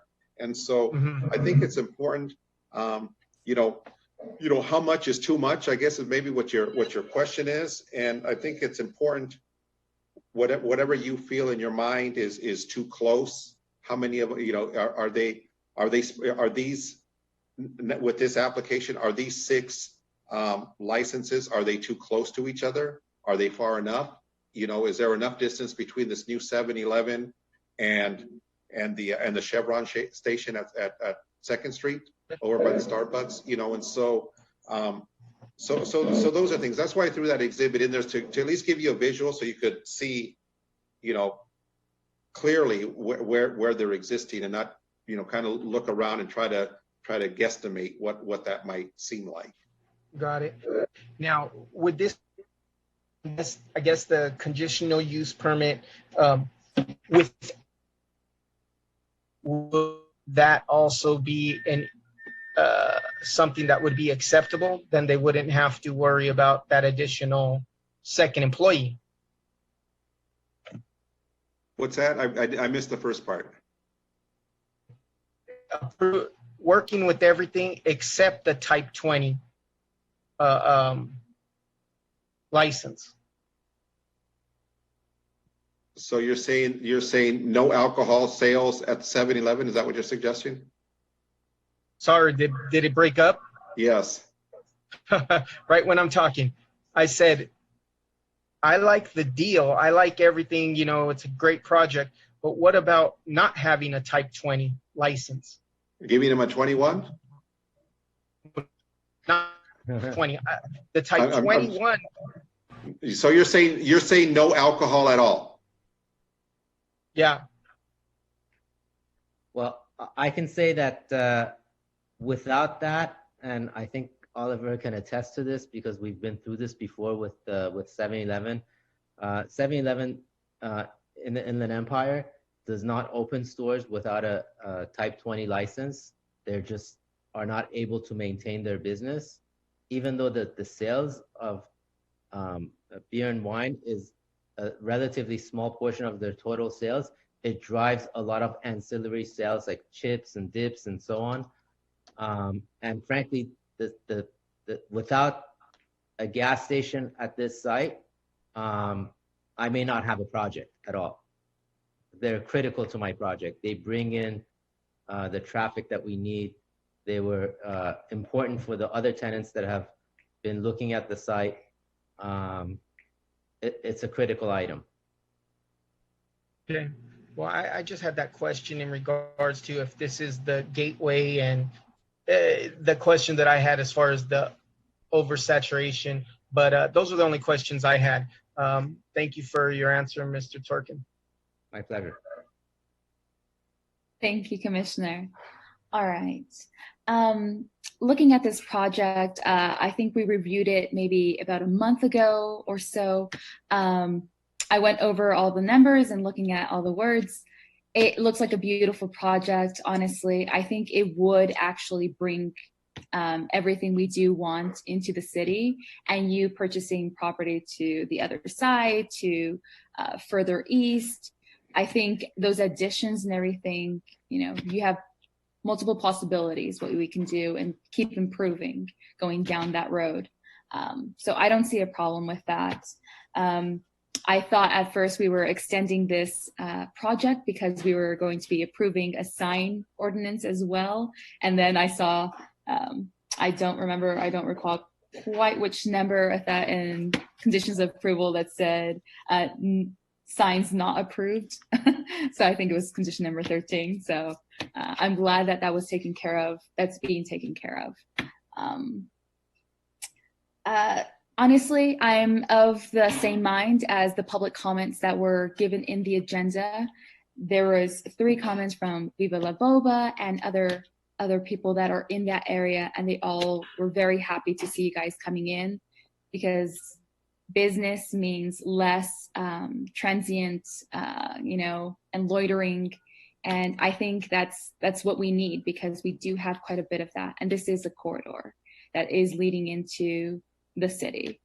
In regards to number 19, I know you really want to take that out just to give the 7-Eleven that option, and I understand. However, after reading several things and seeing certain things, I do have actually a 7-Eleven close to my home. There's usually just one person. It is a smaller 7-Eleven, but they're usually just one person, and I don't want to see kind of, because it's a major corridor and people are kind of closer to their homes and there are younger people, that they just kind of come in, there's only one person taking care of everything, that they just walk in, grab something and walk away. So I still want to have two people just for the safety, and if 7-Eleven already has, you know, that kind of rule in a way that they're going to be implementing there, then I mean, it's okay, I think. But I think this project is going to be beautiful, and the renderings are wonderful. And I really do want to welcome you to the city. I know there's a lot of kind of little things that we want to really work out. That way, you know, we have the best thing possible. But I think you guys are going to be the best thing that we could have there. So, appreciate it, Commissioner. So I really want to welcome you here. I'll go one last time around if anyone has any further comments or anything they want to add. If not, then I will close public hearing for this item and I will entertain a motion. Oh, yes, Albert. Chair Sanchez, so the condition of approval about the 2 employees, it was discussed, but we should ask now, after all the discussion, if the applicant is going to agree to that. And if the applicant does not agree to that, then I would recommend that the motion, whoever makes a motion, that it would be to deny, because I think procedurally it makes better sense if the applicant is ultimately going to appeal to the council for the commission to deny it rather than approve with a condition that the applicant does not agree with. Yes, perfect. This is Mr. Torkin, would you be amenable to keeping conditional approval number 19 in the agenda into this item? If the majority of the commissioners would like to keep it, again, this was, I believe that 7-Eleven will ultimately have 2 employees during those periods. I just was trying to give flexibility to the business owner. So if there is a majority that would like to have that, we will accept it. Perfect. Thank you. Madam Chair, this is Gary Miller, the architect. I yes. was attempting to unmute when you were closing the public hearing. May I speak on this? Yes, I will open public hearing for the item with that. Please continue. I had 4 points to make. I just wanted to clarify that Mr. Torkin is proposing 3 drive-throughs. There's 1 existing. We're not talking about 6 drive-throughs here. Secondly, I think we need to recognize that this is a freeway off-ramp, and so it's going to attract traffic and freeway-oriented businesses. As our city planner said, we all would like to have a Nordstrom in our community, but the reality is what is appropriate for a freeway off-ramp would be freeway-oriented businesses, such as drive-thrus and convenience stores that serve gas. Third, I hope the Planning Commission recognizes how difficult it is for a developer to assemble property. These were a lot of small parcels, and then so he's taken a leap of faith to be the first one in the area, other than In and Out, to really develop a substantial amount of property. And I think, in my opinion, of course, I'm the architect, but I think he spent some extra effort and extra money to establish an architectural theme to the street that will benefit and give consistency to the street, which up until now it has not had that. So while a few things may not be ideal, I think this is beyond what one could have really hoped for. And I wanted to commend him for that. Finally, with respect to the second employee, I would suggest that we trust those who are really experts in the security of a convenience store, which would be the operator of 71,000 convenience stores, and the police department, who did not suggest the imposition of that condition. And you have the strength of the conditional use permit. Should this become a problem, should there be an uptick in crime specifically in a store because they don't have enough personnel in there, you can always go to the owner and say, we're going to revoke your conditional use permit unless you put more personnel in there. So as a business person, I would like the freedom to run my business the way I think I can best run it, and not have that dictated. And then, and like I say, if it doesn't work out, you have the strength of the conditional use permit to come back and do whatever you think will work. So thank you for allowing me to express my opinion on that. Thank you. All right. Once again, I'll go over, does anyone have additional comments to be made on this project? I would like to make a comment. Yes, Commissioner Quill.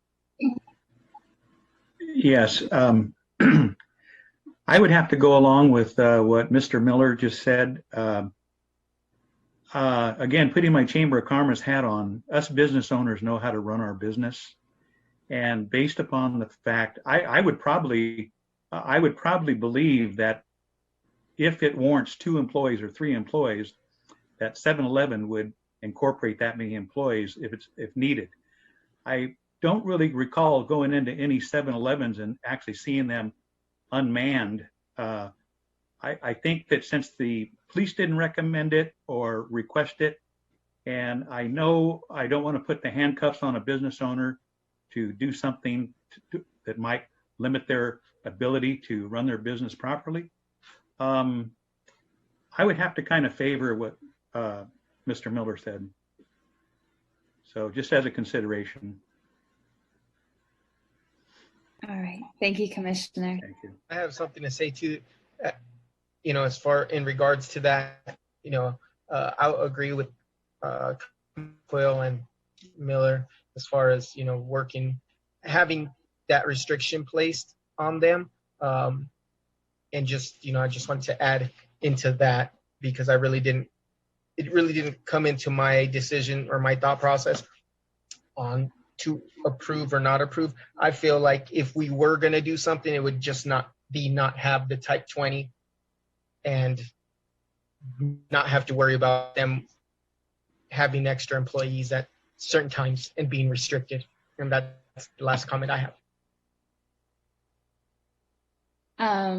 Yes, Commissioner Lopez. I'd just like to add my comment to all of this discussion too. I think the thing about 2 employees is, of course, for the safety of that employee, but also for the safety of the consumer. I myself personally don't go into a 7-Eleven, a Circle K, or convenience store at night when I only see 1 employee. I've heard tonight from the gentleman that you have your methods, whatever technology to increase security, but we didn't get any description of what that security. And I think some of us believe that if you have more than 1, this is what everybody has been saying, with the lights on and people there and a gathering and so forth, that it increases safety. I just heard Oliver say that later in reference to this project, to revitalize bringing people and so forth. But as a consumer, oftentimes in these stores, when there's only 1, they tell us they can't come from behind the desk. They're just there where the cash register is. And I don't feel comfortable just with one employee and I'm there at night and so forth and so forth. So I make it a habit not to frequent those stores at night. So, and really depending on where they're located, even during the day. So I think it's not just a question of the security for the employee, but also the security for the consumers who are going to frequent that. And I'm sure that you would not want anything to be happening in your stores to any of your consumers. So I'm for the item for 2 employees, especially when you're talking about late at night. Adding to Commissioner Lopez's comments, addressing Gary, Mr. Torkin, Mr. Coyle, Jaramillo, I actually introduced the idea of having 2 employees because we were accepting more type 20 licenses. As you had mentioned before, Commissioner Jaramillo, there is sometimes an oversaturation. It might not be super close distance, some are. It was just to offset that if we are going to introduce a new place where they can buy alcohol, that we have a little bit more security there. I know that people are putting in the security cameras, and I've also introduced the idea, and it is number 20, stating that they have to have a security button. So that's security for the person as well, so that goes directly to the police. This is just more of a precaution because we are putting it into an area that you said is an oversaturation of 700. So I'm trying to introduce something. If we are going to give them, a license here, then please have a little more security, because you have some of them, like the old Arco, who you could just get a single malt, alcohol like that just on its own. So this having the extra precautions, we want to make sure that everything, if that one is to close or something's to happen, that won't happen here, especially since this one is now on a main street. So I understand the need to have the right to dictate how you run your business. I completely agree. However, this is just a precaution for the consumer, for the employees. And honestly, you have homes that are actually right there. We don't want other incidents to happen. So I feel just a little more comfortable having 2 people. And as you mentioned, they do have security systems and ways of figuring out what's the best employee number and whatnot. But you did mention that 2 is usually the regular. So this will just guarantee that there will at least be 2 to make, everything safe for everyone. So that is my introduction of the whole idea of having 2 employees and having a security button. So I would still introduce the 19 being accepted. So at this time, I'll close public hearing for this item, and I will entertain a motion. Oh, by the way, I just want to go, I'm sorry. I would just like to go on record as to say that given that a number of commissioners have indicated that they would feel more secure in having that in the conditions, as I stated before, it is something that we can accept. And so. Thank you, Mr. Torkin. I would feel a lot more comfortable just for families and people to be able to walk in there and feel safe. So thank you. All right, so we'll close public hearing and we'll entertain a motion for this item. I will actually introduce a motion to accept this item number 6. Do we have a second? I'll second that. We have a motion. We have a second. Stephanie, if we could have a vote roll call. Yes. Commissioner Guerrero? Aye. Commissioner Lopez? Aye, with the change of the 2 employees. Thank you. Aye. Chair Sanchez? Yes. Commissioner Quill? Aye. Commissioner Wolbert? Aye. Commissioner Jaramillo?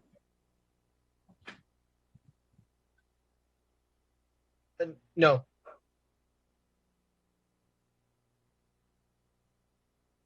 With a 5-1 vote, the item passes. And Oh, yes, Commissioner. Oh, yes, Albert. Sorry. just for the record, the 2 employees on site was not a change. That was an original condition of approval in the original resolution. Yes, thank you. And congratulations, Mr. Torkin, and welcome to the city. Thank you. Thank you, everyone. Thank you. Yeah. All right. Continuing on to item number 7. Yes, Should we have Commissioners, this- item number 7 is development permit type P 20-06. It's for the property located at 957 West Reese Street. At this time, we'd like to continue this item to the next meeting of November the 10th, please. All right. Thank you, Oliver. You're welcome. I will open public hearing for this item. Stephanie, do we have any public comments? Not for this item. Perfect. All right. Do any of the commissioners have any comments on this item? If not, I will close public hearing for this item. Yeah, And I'm the public. oh yes. Oh, please make a comment. Oliver, why are we continuing it? We, just to go over some of the items, Public Works had some questions. I needed some clarification. Okay. Sounds good. Well, dang it, Oliver, you should have told me before I got on at 6. That's okay. I got 2 of them. Well, you got the next item. That's why you were invited. Yeah. Wonderful. All right. So I will close public hearing for this item, and I will entertain a motion. I'll make a motion to continue item number 7 to the November meeting. Second. We have a motion. We have a second. Stephanie, if we could have a vote roll call. Commissioner Guerrero, Aye. Commissioner Lopez, Aye. Chair Sanchez, Aye. Commissioner Quill, Aye. Commissioner Wilbert, Aye. Commissioner Jaramillo. Aye. The item is continued. Moving on to item number 8. If we could have a staff report, please. Yes, Commissioners. Item number 8 is a extension of time 20-04 is for conditional use permit 17-23 and minor exception 1801. So the property is located on Hospitality Lane. It's 2 parcels. They're at 205 and 215 East Hospitality Lane. Combined, they have approximately 3.34 acres. You may recall, some of you, that back in August of 2018, there was an approval for a development permit that approved a new 4-story hotel with 98 guest rooms and the conversion of the existing hotel that was there that had going from 154 rooms to 106 rooms. In that, there was also a reduction of 8% of the parking stalls from 227 to 209 spaces. Next slide, please. So these are some of the renderings showing the project. So the one on the left is the new True Hotel, and the one on the right is going to be the converted hotel. And again, these are some additional renderings kind of showing the conversion and the new hotel. This is the site plan. So, so Hospitality Lane is to the left, and if you recall, and it abuts the 10 freeway to the south. And so again, looking at it, the one on the upper left is the new building, 4 stories, and then the existing and reconverted is that kind of sideways L. That's the site plan there. This is kind of showing the location map, which shows the existing zoning. Again, it's all within the commercial regional, which is consistent with the Hospitality Lane area. This is an aerial showing where the hotel. So you'll see the existing hotel that's going to be converted, And there was a former restaurant there that's been demolished and will accommodate the new True Hotel by Hilton 4-story hotel. And these are so these are some photos showing the site looking directly at it. This is some of the some photos across the street and the surrounding area. Again, some additional.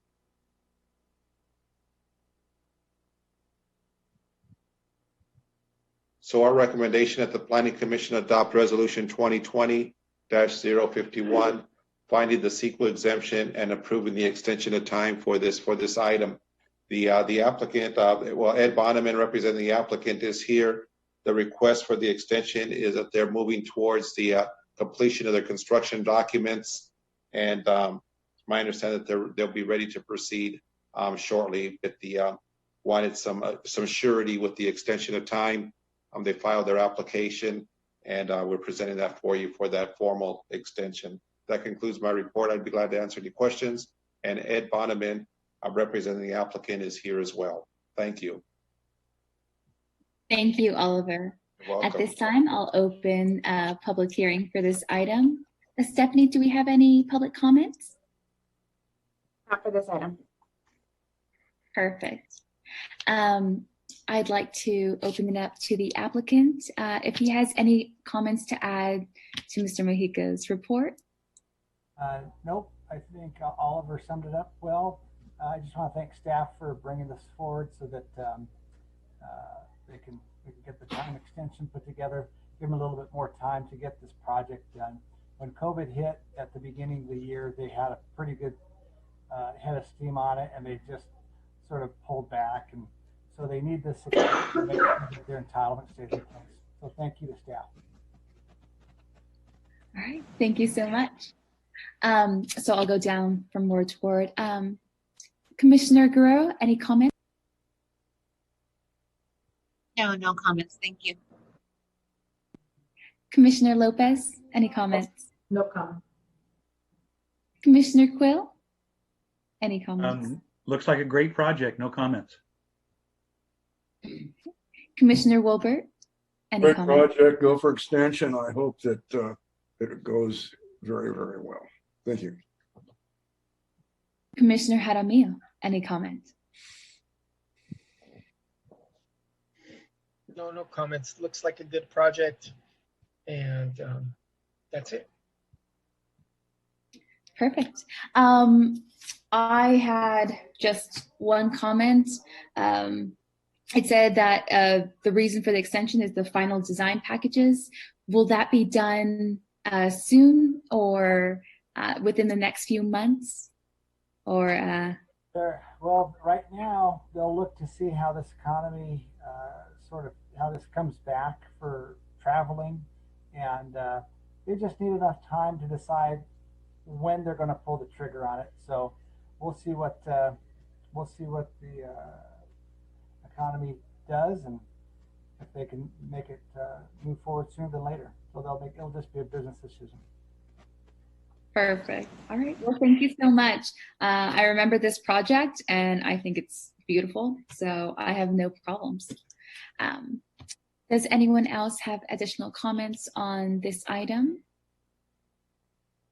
If not, I will close public hearing for this item and I will entertain a motion. I move to approve this extension of time to 0-004. Do I have a second? I'll second. We all second. We got a few people seconding. So we have a motion, we have a second. Stephanie, if I could have a vote roll call. I don't even know who seconds it in the end. Commissioner Guerrero. Aye. Commissioner Lopez. Aye. Chair Sanchez. Aye. Commissioner Quill. Aye. Commissioner Wilbert. Aye. Commissioner Jaramillo. Aye. The item passes unanimously. Congratulations on your extension of time. Thank you. Have a good evening. All right. Continuing on to Planning Commission reports and announcements. Do we have any to report, Oliver? I don't have any updates for now. I guess I do have some good news. We won't have any more special meetings between now and the end of the year. So that's a relief. And so we've got 2 meetings left. So we'll have to finish strong. So this year went quickly, but no reportable items. I did want to mention that the BioLife item that was appealed to the council, that was actually approved. So the surrounding property owners, if you recall, that were in opposition, Planning Commission did approve that item.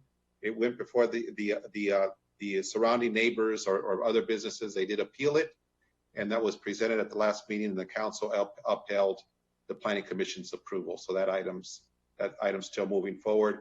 If you also recall, you had recently approved the project for the Rancho Palma subdivision. And there was a condition that was added that we wanted split face block wall on both sides throughout the project.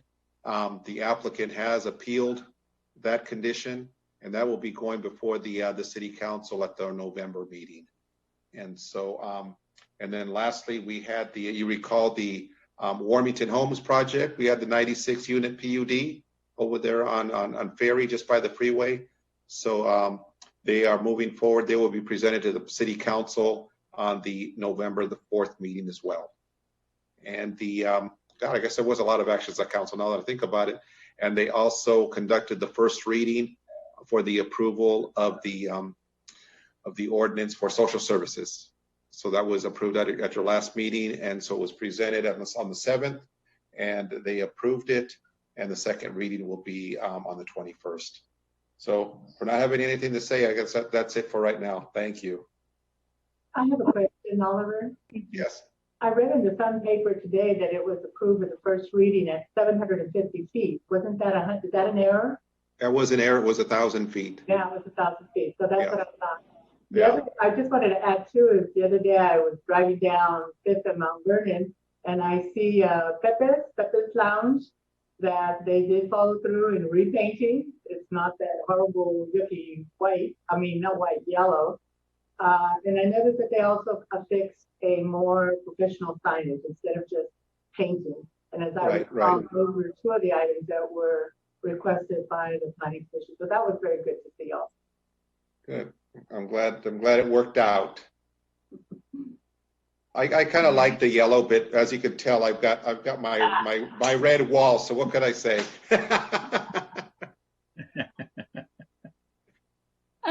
Commissioners, does anyone else have any announcements or reports? Oh, yes. I do, if I may. This is a good thing, I think. About a week ago, last weekend, I think it was, I attended the meeting officiated by the Vermont Neighborhood Association. They had some concerns about infrastructure, especially with all the housing development projects that we seem to be approving. And currently, they also are very concerned that the developer is transporting concrete blocks of the Amazon and redlands that burned down and pulverizing in their area, and there are a lot of problems. But the thing that was a good thing was that Mr. Huntley was there and Kristen from Public Works. And they did a very good job, because I'm sure that wasn't always easy for them, because this group was not happy. These neighbors were not happy. They had about 60 people that were there. But they were there, and they were very cool, calm, collected professionals to answer as best they could the question. And Mr. Huntley said a very important thing. He did tell the group that he was hopeful that moving forward with either these concerns that they had to resolve them, or any future projects, that they hope the department would do more community engagement. Because one of the overriding concerns was, why did nobody ever call us? Why didn't anybody contact us? Or we're the neighbors, we're the ones who live here. And some of these land use decisions that are made affect us directly.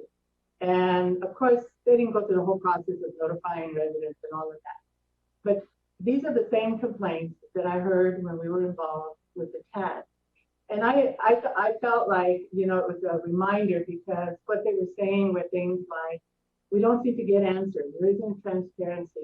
We don't learn these things about after the fact. And then why are some of these people doing these projects when they were being told that they didn't have a permit to do so?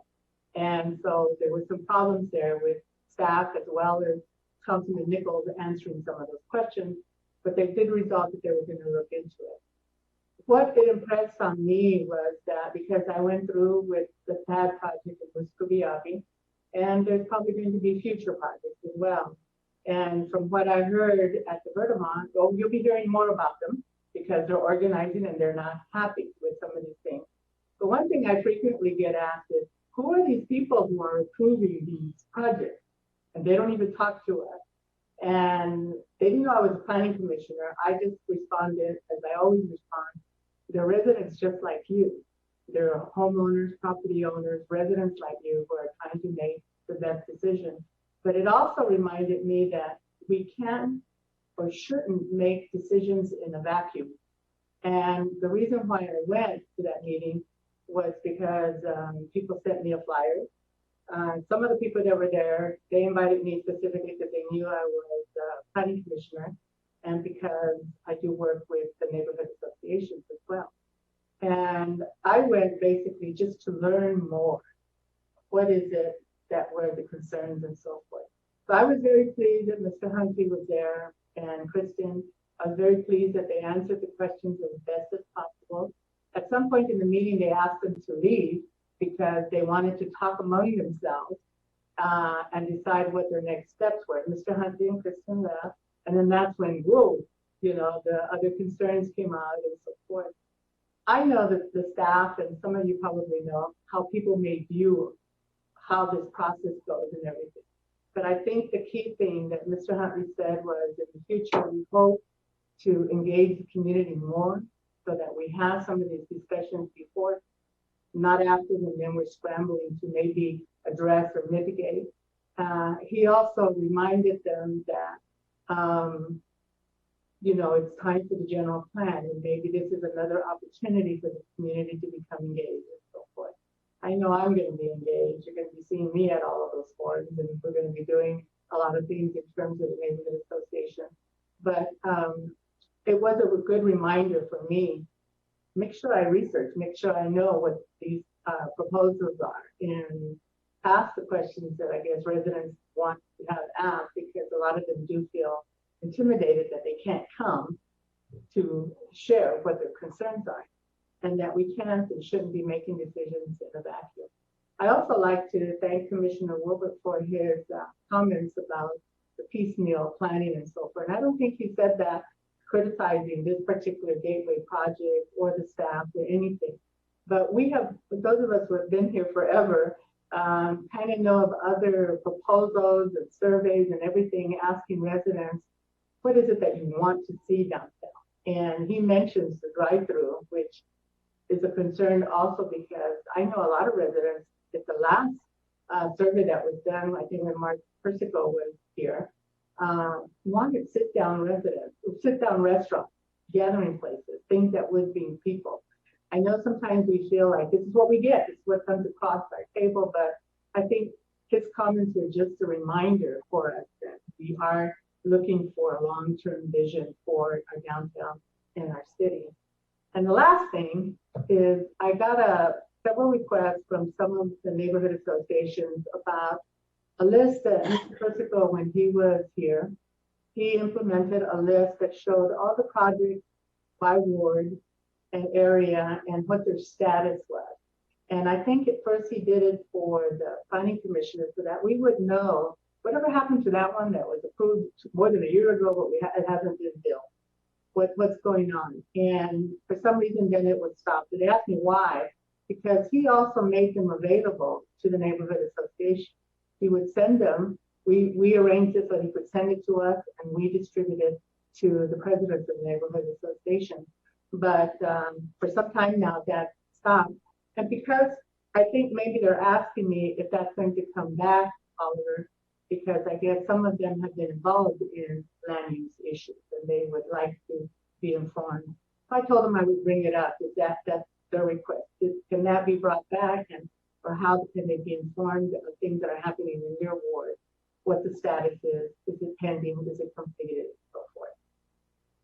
Okay. So I told them I didn't know why it stopped, other than Mr. Percival is no longer here, and that I would ask, can that be reinstated? So we have talked about that recently.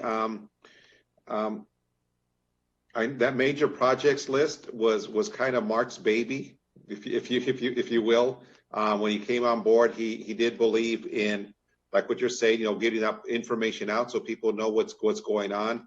Kind of a way of kind of demonstrating what the department's working on and kind of the activity that's going on in the city. Since his departure, it wasn't something that somebody else was looking up at. But Michael and I, we have talked about it. We work with Stephanie, talking about coming out with a similar version, of that, or kind of an updated, the 2.0, I guess, next version of that item to get that information out. You're right. Informing, keeping everyone informed of what's going on is important. And we have been, talking about how we want to do that, and hopefully that's something we can start at the beginning of the year. There's a lot of stuff, a lot of information that's going to be going out there.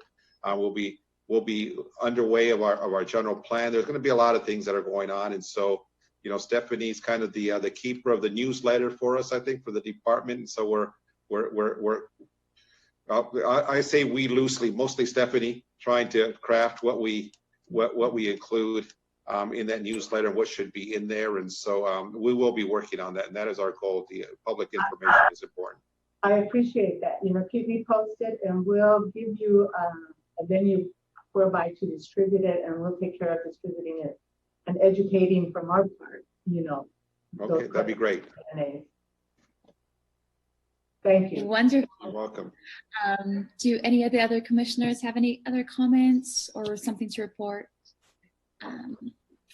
I do actually have something to report.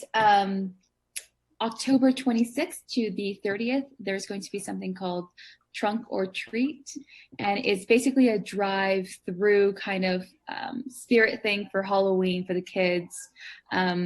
You can look it up and everything. The host is Felicia Brown from the Community Recreation Program. She has an office here in Lytle Creek Community Center, and it's something for the kids. So if you have children, or if you know people who have children, go ahead and invite them. It's a few days. They have different things for different ages, so coloring and actual treats and whatnot. So that'd be nice for the kids. I'll be happening later this month. And my last thing was I wanted to thank all the commissioners for their effort, their time.